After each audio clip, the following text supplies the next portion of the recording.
There's a level of mental and physical strength that makes you seem invincible. And today you'll discover how one man achieved it 400 years ago, and how you can do the same. Have you ever met someone who doesn't break? Who faces any situation without hesitation, without backing down, without bargaining with themselves, while everyone else is making excuses to explain their own failures? While everyone else gives up at the first hurdle, she persists. And you know what people say? This guy is lucky, this woman is only like this because of her genetics. This guy only got there because he's friends with the boss. But what many people don't accept is that there's a very high price to pay. Many don't want to pay that price, and they still want to condemn those on the battlefield. However, there was a man in Japan who lived during the Tokugawa era. This man won over 60 duels. He started at age 13 and never lost. If you follow this channel, you know who I'm talking about. Maybe his name is in the title of the video, so it's no secret to anyone else. His name was Miyamoto Musashi, and he wasn't the strongest physically nor the fastest. But he developed something no one could break, a mind that knew no hesitation and a body that knew no limits. Before he died, he wrote it all down in his book, Gorin no Sho, the Book of 5 Rings. And within those pages lies the exact map for how to transform your mind and body into something that people will look at and think, how is that possible? But there's a catch. Musashi's method isn't about motivation, it's about elimination. He didn't build strength by adding things, he built it by removing everything that was getting in the way. Before I show you exactly how this system works, I invite you to subscribe to the channel, like the video, and comment. What's your biggest mental or physical weakness that you want to eliminate? This really helps the channel reach more people. Plus, I enjoy reading all the comments and interacting with you. Thank you very much for your attention. Back to the video. Chapter 1. The Awakening. The story I'm going to tell you today begins with a guy named Lucas, an engineer, 32 years old, married, with 2 kids. A normal guy, a normal life, normal problems. But Lucas had a specific problem. He was weak. Not just physically, mental too.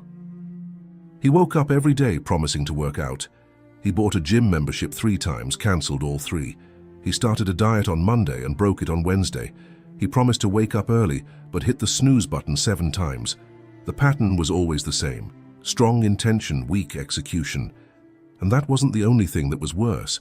When things got tough at work, he'd freeze up. When he needed to have a difficult conversation with his wife, he'd put it off. When his children needed correction and to learn about discipline and values, he left it to her to handle.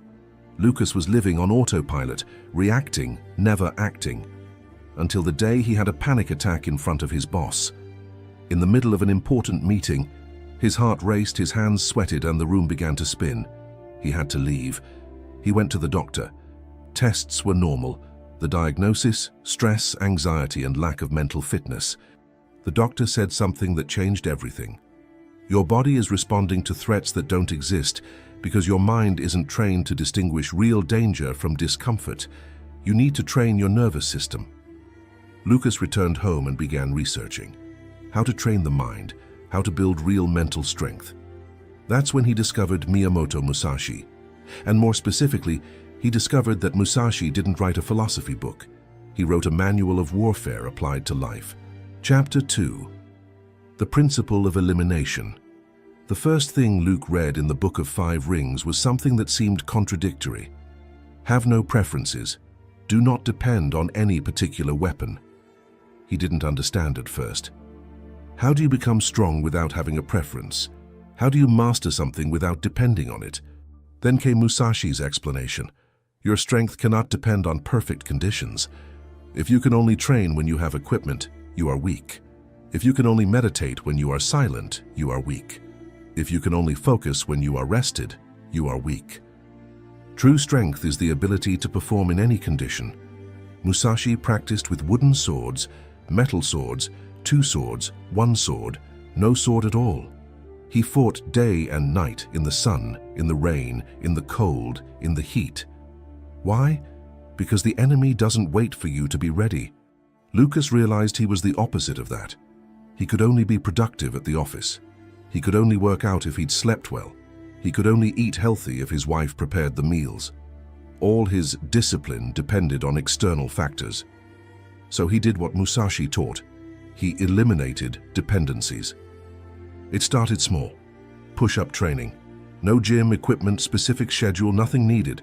Just body and floor. He chose 20 push-ups every day. Anytime, any place, any conditions. The first week was easy. The second week, his body started to ache. The third week, he traveled for work. The fourth week, he got the flu. This is where he always gave up before.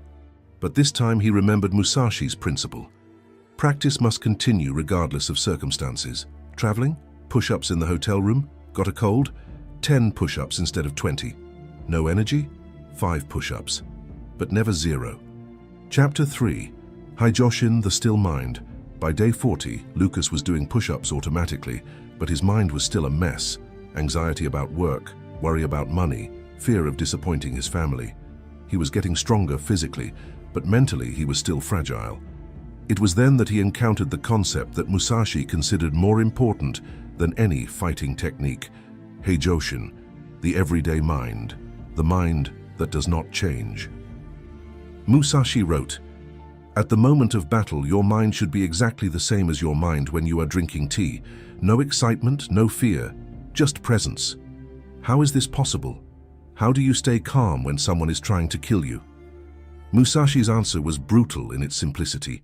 You train your mind not to react. You don't suppress fear. You become someone who doesn't need to react to fear. Lucas began testing this. Every time he felt anxiety rising, in traffic, in a difficult meeting, in an argument with his wife, he did one thing. He took a deep breath and observed the sensation without reacting to it. It sounds simple, but it was torture at first. His body wanted to scream, argue, run away, but he just watched. My heart is racing, my hands are sweating, my jaw is tense.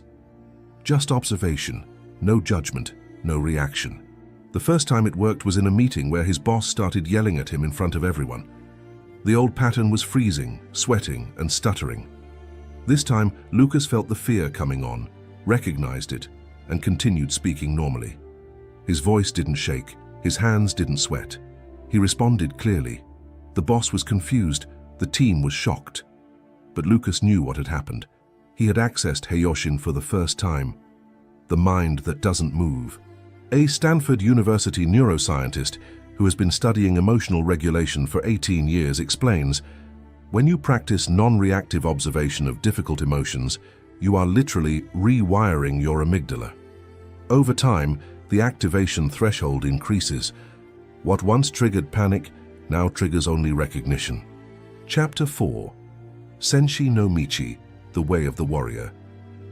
But Musashi knew that a calm mind without a capable body is an illusion. You can have perfect emotional control, but if your body can't handle it, you lose. He wrote, "Train hard with wooden swords to strengthen the body. When the body is weak, the mind wavers. When the body is strong, the mind remains firm." Lucas had been doing push-ups for 60 days. He had gotten stronger, but he hadn't yet tested his body under extreme conditions.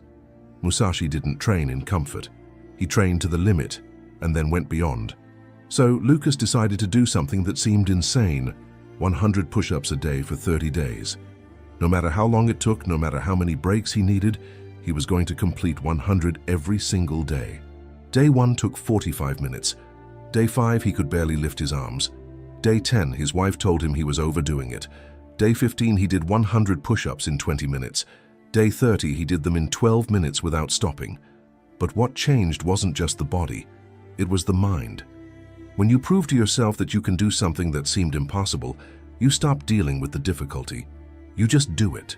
Musashi called this Senshi no Michi, the way of the warrior. It's not about talent, it's about eliminating the idea that there's something you can't do if you train hard enough. Chapter 5.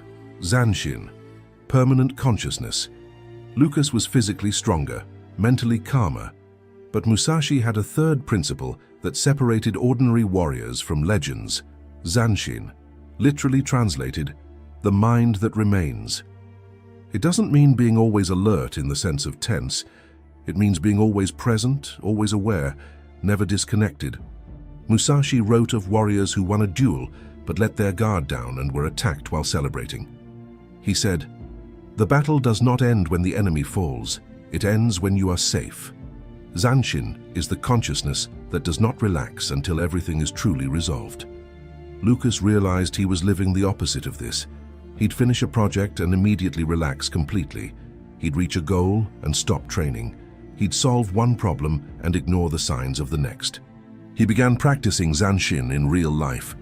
After finishing his push-ups, instead of collapsing on the floor, he would stand for 30 seconds, breathing and being mindful. After a difficult meeting, instead of immediately checking his phone, he would sit for a minute processing what had happened. It seems small, but it changes everything. When you maintain awareness after the action, you integrate the learning. When you immediately tune out, you lose the lessons. Within 90 days, something had completely changed in Lucas. People at work started commenting, "You seem different. You're more present. Man, you don't get fazed by anything." His wife was the most direct. "What happened to you? You seem like a different person." And she was right, he was different. Chapter 6. Fudoshin. The mind that does not move, but the real test came on day 105. Lucas was called into an emergency meeting. The company was making cuts. He was going to be fired. The old pattern would have sent me into panic mode. Heart racing, mind spiraling, catastrophic scenarios swirling. But something different happened. He felt the initial shock. He recognized the sensation. And then, nothing. His mind didn't react. His body didn't go into fight or flight mode. He was simply present with the information. "I see. What's the schedule?" The boss was surprised by the calm. "You have 30 days, sorry, Lucas." "Okay, thanks for letting me know." Lucas left the room, returned to his desk, and continued working. His colleagues, who had been laid off along with him, were in a panic. They were calling home, crying, paralyzed. Lucas was calm. Not because he didn't care, but because he had developed something Musashi called Fudoshin, the still mind. The mind that is unshaken by external circumstances. Musashi wrote, "The tree is quiet, but not because of the absence of wind. It is quiet because its roots are deep." Lucas's roots had grown deep. 105 days of flawless training, 105 days of emotional observation without reaction, 105 days of continuous awareness. When the storm hit, he didn't break because he'd already been tested 1,000 times as a child. Over the next 30 days, while everyone else was panicking, Lucas was in action. He updated his resume, activated his network, and went on interviews. By the 23rd, he had 3 job offers. He chose the best one. He left his old company earning 40% more. The colleagues who panicked, they were still unemployed 3 months later. Fair sports psychologist who has worked with Olympic athletes for 15 years explains, "The difference between those who perform under pressure and those who collapse isn't talent. It's how much time they spent deliberately exposing themselves to discomfort. Resilience isn't something you have, it's something you build, repetition by repetition." Chapter 7. Hyoho, the strategy of void. But Musashi had one last principle that was the most difficult to understand and the most powerful to apply. Hyoho, the strategy of emptiness.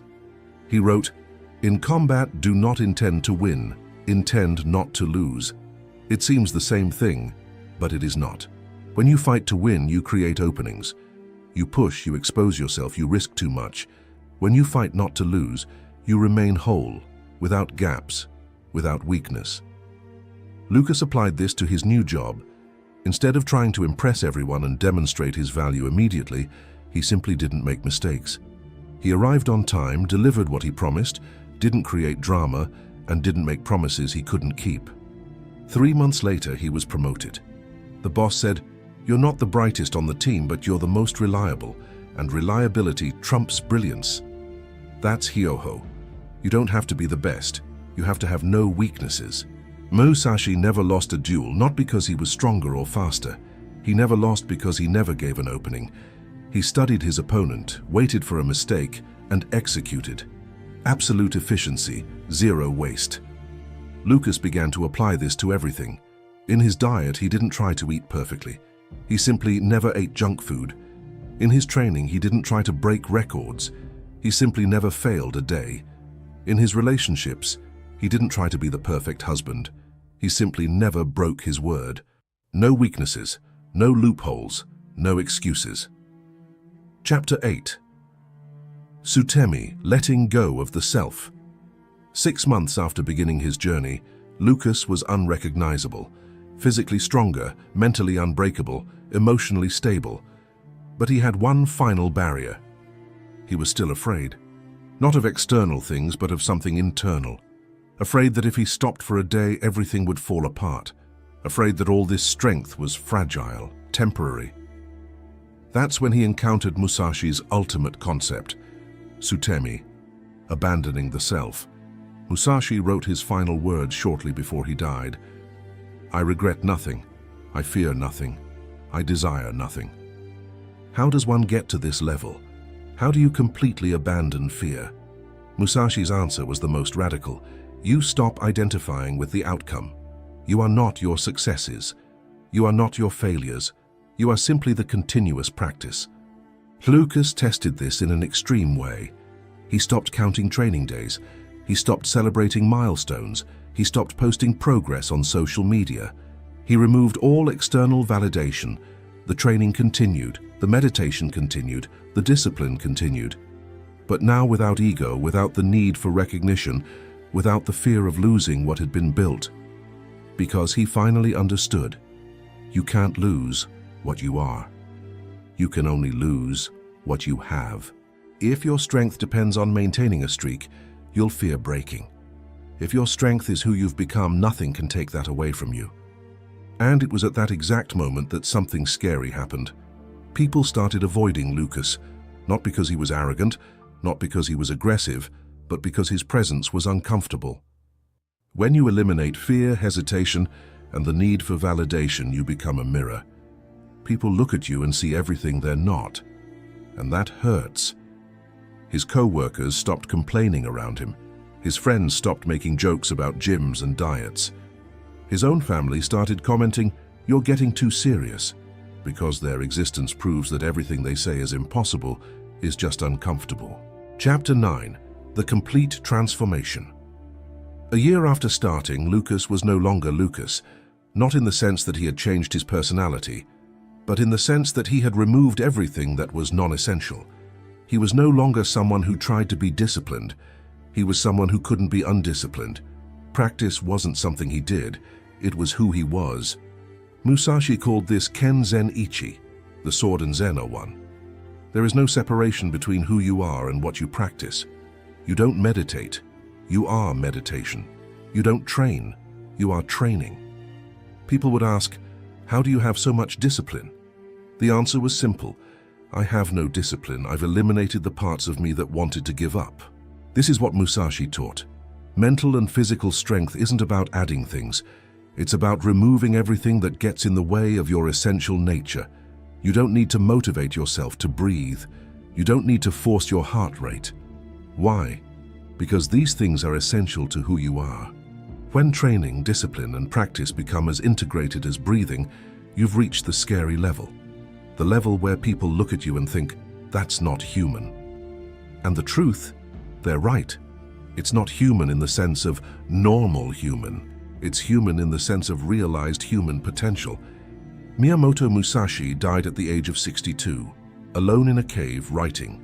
He had no money, no title, no followers, but he had something no one could take away, complete mastery over himself. His last words were, I regret nothing. How many people can say that? How many people reach the end and know they lived at the limit of their capabilities? How many have eliminated fear, hesitation, weakness? The question is not, how did Musashi do it? The question is, why aren't you doing it? You have access to the same knowledge. You have the same number of hours in the day. You have the same human body with the same potential. The difference isn't ability. It's willingness to do what's necessary. A willingness to eliminate dependencies. A willingness to practice until practice becomes identity. A willingness to abandon everything that isn't essential. This daunting level of mental and physical strength isn't for everyone. Not because it's impossible, but because it's uncomfortable. And most people choose comfort over capability. But you're not the majority. If you've watched this far, you've already proven that. The question now is, what are you going to do with this information? If you enjoyed this video, I invite you to subscribe to the channel, activate the bell and leave a like. And tell me in the comments, what's the first addiction you'll eliminate? What's the first weakness you'll transform? Remember, strength that scares others is the only strength worth having. If you've made it this far, thank you very much for your attention. See you in the next video.